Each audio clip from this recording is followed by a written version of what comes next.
ఈరోజు నేను మల్లాది విష్ణు గారు ఇతర నాయకులంతా కూడా ఏదైతే దారుణంగా అంబటి రాంబాబు గారి ఆఫీస్ మీద వారి ఇంటి మీద వారిని ఏ విధంగా ఇబ్బంది పెడుతున్నారో మీరందరూ కూడా చూస్తున్నారు.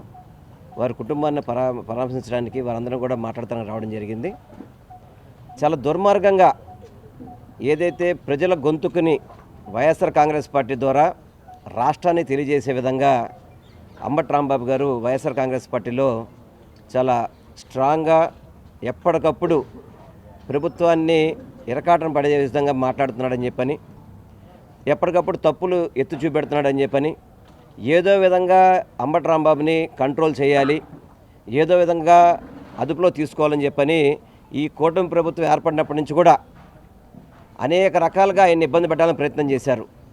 చాలా ధైర్యంగా ఎప్పుడు ఇబ్బంది పెట్టినా కానీ ప్రజా సమస్య మీద ఏ రోజు కూడా వెనకడుగు వేయకుండా అతన్ని గొంతుకిని రాష్ట్ర ప్రజలందరికీ కూడా వినిపించే విధంగా ఎప్పుడు కూడా చాలా హుషారుగా ప్రజల్ని అందరికీ కూడా తెలియజేసే విధంగా ఆయన సమస్యలను వినిపించేవాడు.